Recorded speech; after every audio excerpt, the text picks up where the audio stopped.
This episode is brought to you by Indeed. When your computer breaks, you don't wait for it to magically start working again. You fix the problem. So why wait to hire the people your company desperately needs? Use Indeed's sponsored jobs to hire top talent fast. And even better, you only pay for results. There's no need to wait. Speed up your hiring with a $75 sponsored job credit at Indeed.com/podcast. Terms and conditions apply.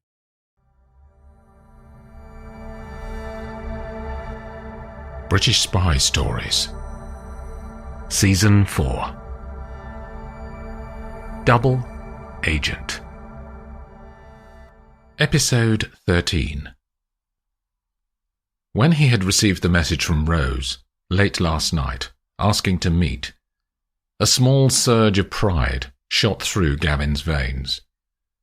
His negotiating tactic of walking away when she wouldn't agree to a higher payment has worked. The water in the Thames is pitch black as he turns off Westminster Bridge and down the steps to the South Bank. The London Eye Ferris wheel looms large in the cold November sky, and Gavin puts on gloves to keep his fingers warm. He can see Rose standing by the railings as he emerges from under a railway bridge that crosses the path. She is wearing a fur hat and tan coat. "Shall we walk?" she says, when he reaches her, and they turn north, away from Westminster. "Did you rethink your position?" "We value you, Gavin. I had some conversations, and we think we can increase your fee." Their breath hangs in the cold air as they speak. "We need some proof, though, first." "Proof of what?" he says. "Your photos of Webster," says Rose. "You said you'd taken some the other night. Can you send me one of them to validate their authenticity?" Gavin reaches into his pocket, flicks his phone screen to the photo gallery, and sends her one of the images. "There," he says. She stops and looks at her device, then brings the screen closer to her eyes and uses 2 fingers to zoom in on the woman in the photo. "We've got a problem," she says. "What?" "This woman. She's MI5. "She can't be," says Gavin. "She's only about 25. Rose raises an eyebrow at his assumption. "Her name is Emma Dudley. Recruited 3 months ago." "How do you know that?" "Our organization has people in the security services." "You've got people in MI5 who are spying for you?" "Just like you, Gavin," she says. "They have information and are happy to be paid for it." "I only give you information that you could get off the internet, for God's sake." His voice rises. "This is treason you're committing." "And you're taking money from us, Gavin." Rose's face is resolute as she doesn't break eye contact with him. Then she says, "If they have Webster under observation, they're probably doing the same to you." "Don't be ridiculous." "You're up to your neck in this, Gavin." Her tone becomes serious. "It wasn't just a coincidence that your wife was arrested, you know. They were watching Leo Haas, too. Don't try and distance yourself now. You need to talk to Webster and warn him." "It's nothing to do with me." "I've got a photo that you just sent me, from your personal phone, showing a member of British intelligence and a senior member of government procurement, all taken without their permission. It could easily leak out to the authorities or the media, don't you think?" "You bitch." "Language, Gavin." She smiles and slows her voice. "Talk to Webster. Tell him to be careful. Then this can all go away." Gavin is lost for words. He can feel his heart thumping away under his clothing. "I suggest you talk to him within the next day or 2. MI5 will act quickly if they think you know anything. We'll take care of the girl," she adds. What do you mean? She's a loose end. We don't like loose ends. Are you saying what I think you're saying? He can feel sweat on his body. Just do your bit, Gavin, and we'll do ours.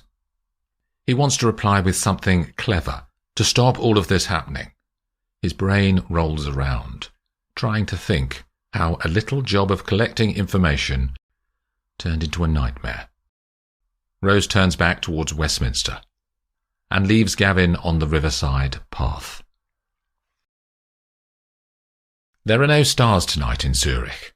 Kate looks up at the sky as she walks the 2 blocks from her flat to Frau Munsterstrasse and walks into Puro restaurant.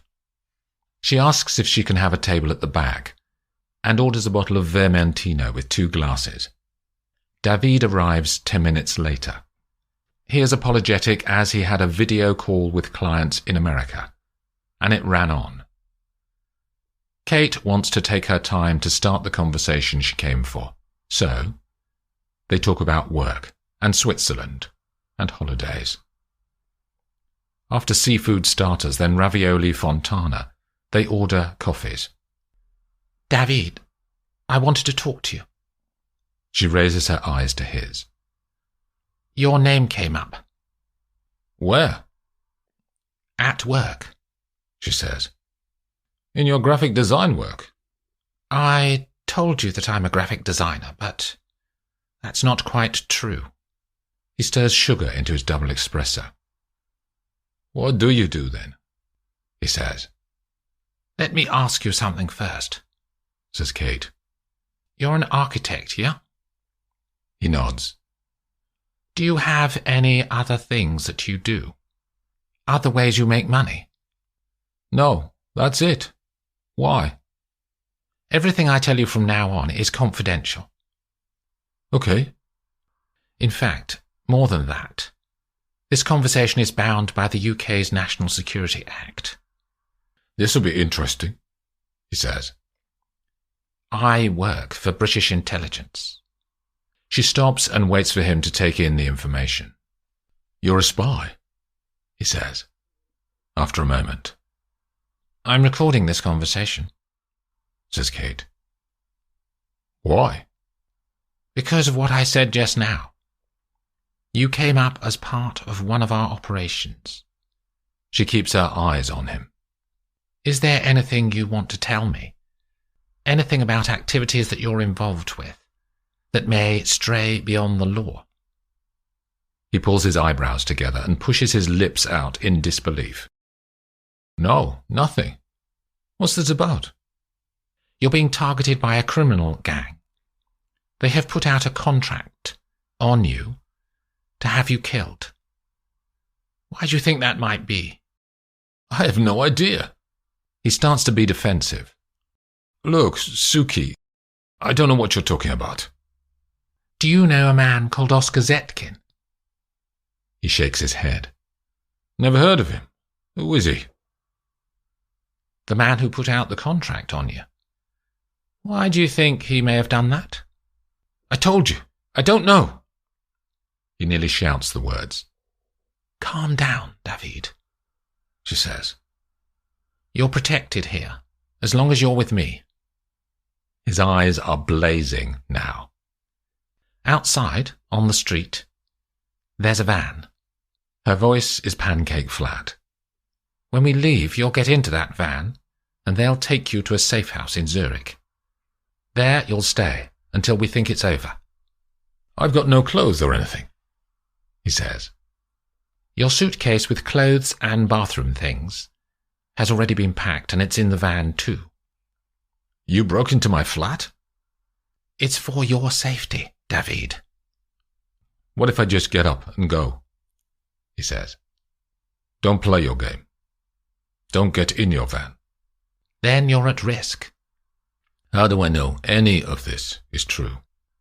What proof do you want? You got ID or something?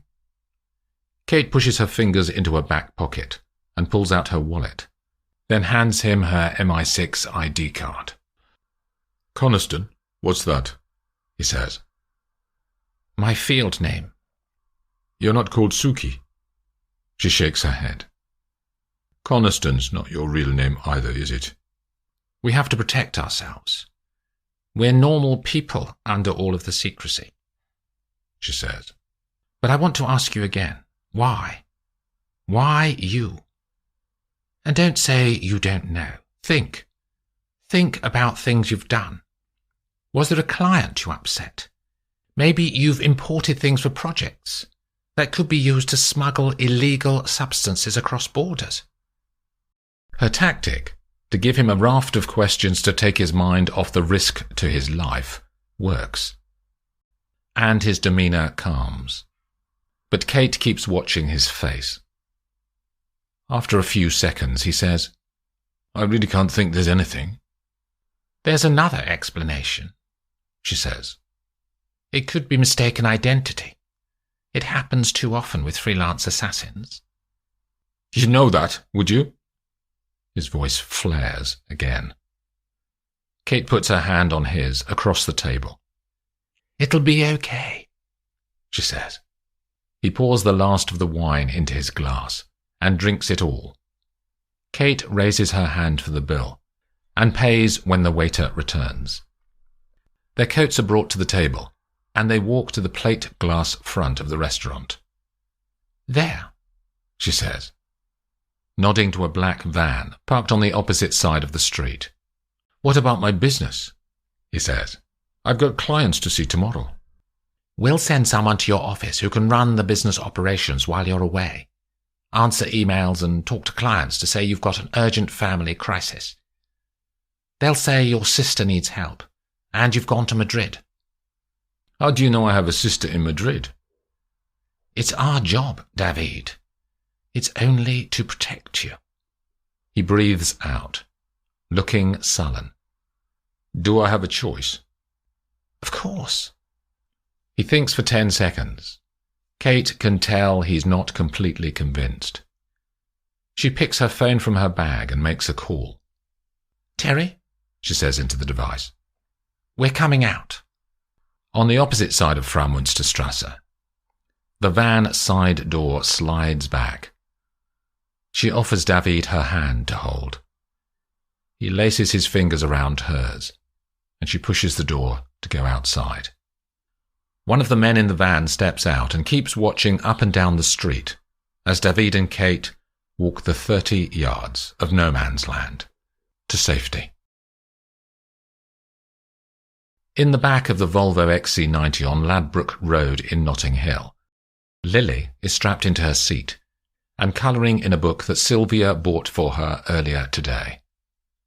Sylvia's forefinger taps out a drumbeat on the steering wheel, and she looks at her watch for the 5th time in 10 minutes. There's a silence inside the car, and the street lights give the girl and the woman an eerie yellow tinge. The phone ringtone slices through the quietness, and Sylvia puts the device to her ear. She listens for a few seconds before ending the call, then immediately starts the car's engine. She drives around the corner to the entrance of Notting Hill Police Station. Becky comes out of the doors, hurries over to the car, sits in the front passenger seat and turns to her daughter and gives an animated, "Hello, darling." Then she turns back to Sylvia. "You got everything?" The other woman only nods as she pulls away from the curb and heads up to the main road. They crawl through North London, past Willesden and Mill Hill, then pick up speed on London's circular M25 motorway. Finally, at after 10 p.m, they start on the long road from the outer suburbs of the city to the coastal county of Suffolk. 2 hours later, they turn off the highway to a road that leads direct to the seaside town of Southwold. As the Volvo enters the main square, the place is deserted much to Becky's relief. Sylvia turns down a road to the sea and pulls up outside a Georgian house set on a curved driveway within 100 yards of the water. "Welcome to Primrose House," says Sylvia. "Is this where you grew up? It's huge. 6 bedrooms? But there were 4 of us kids, so it didn't seem so big back then. And it's empty. Mum and Dad are dead. and all my siblings live overseas, so it's only me in the UK. It's barely used now. Becky turns back to Lily, but she is asleep in her chair. The women get the child out of the car and into one of the beds inside. Sylvia opens up the shutters on the sitting room that has a sea view and explores her father's wine cellar in the basement. They open a bottle of 1975 Dom Perignon champagne, sit by the large windows, and watch the moon on the water. "Tell me everything," says Sylvia. The women talk about the arrest and what happened in the police station. By the time the clock on the wall shows 2 a.m., they are starting to get tired. "Why did you want to get away?" says Sylvia.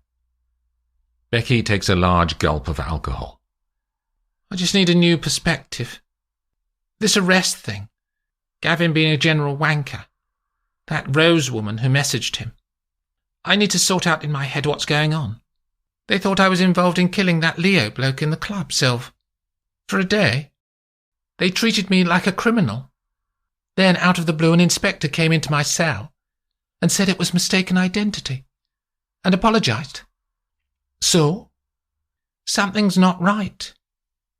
Well, we can stay here for a few days and see how you feel," says Sylvia. "We'll walk along the cliff path and take Lily on the beach. You'll feel better. Come on." Sylvia stands up and waits for Becky to do the same. Then they go up to their rooms. The vast rear windows of Oscar Zetkin's house outside Zurich give him an uninterrupted view of the valley below and the rising mountains beyond the trees.